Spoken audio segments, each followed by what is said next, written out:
ಆನೇಕಲ್ ತಾಲೂಕಿನ ಬನ್ನೇರುಘಟ್ಟ ಸಮೀಪದ ಬಸವನಪುರದಲ್ಲಿ ಅಕ್ರಮವಾಗಿ ಕಾಡು ಪ್ರಾಣಿಗಳ ಮಾಂಸ ಮಾರಾಟ ಮಾಡುತ್ತಿದ್ದ ಮನೆಯ ಮೇಲೆ ಅರಣ್ಯ ಇಲಾಖೆ ಅಧಿಕಾರಿಗಳು ದಾಳಿ ನಡೆಸಿ ಇಬ್ಬರು ಆರೋಪಿಗಳನ್ನು ಮಂಗಳವಾರ ಬಂಧಿಸಿದ್ದಾರೆ.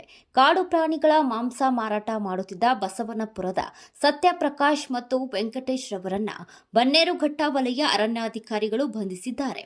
ಘಟನೆಯ ಹಿನ್ನೆಲೆಯಲ್ಲಿ ಮತ್ತೊಬ್ಬ ಆರೋಪಿ ಬೊಮ್ಮದೇವನಹಳ್ಳಿ ಜಾನ್ ಪೀಟರ್ ಪರಾರಿಯಾಗಿದ್ದು, ಆರೋಪಿಯ ಬಂಧನಕ್ಕೆ ಪೊಲೀಸರು ಬಲೆ ಬೀಸಿದ್ದಾರೆ. ಹನೂರು ಅರಣ್ಯದಿಂದ ಜಿಂಕೆ, ಕಾಡುಹಂದಿ ಹಾಗೂ ಮುಳ್ಳುಹಂದಿ ಮಾಂಸವನ್ನ ತಂದು ತಾಲೂಕಿನ ಬಸವನಪುರ ಮತ್ತು ಬನ್ನೇರುಘಟ್ಟದ ಸುತ್ತಮುತ್ತಲು ಗ್ರಾಮಗಳಲ್ಲಿ ದುಬಾರಿ ಬೆಲೆಗೆ ಮಾರಾಟ ಮಾಡುತ್ತಿದ್ರು ಎಂಬ ಖಚಿತ ಮಾಹಿತಿ ಮೇರೆಗೆ ಡಿಆರ್ಎಫ್ಒ ಹರ್ಷವರ್ಧನ್ ಮತ್ತು ಬೀಟ್ ಫಾರೆಸ್ಟರ್ ವಿನಯ್ ಕುಮಾರ್ ಸೇರಿದಂತೆ ಅರಣ್ಯ ಇಲಾಖೆ ಅಧಿಕಾರಿಗಳು ದಾಳಿ ನಡೆಸಿ ಆರೋಪಿಗಳನ್ನು ಬಂಧಿಸಿ ಅವರನ್ನ ವಶಕ್ಕೆ ಪಡೆದುಕೊಳ್ಳುವಲ್ಲಿ ಯಶಸ್ವಿಯಾಗಿದ್ದಾರೆ.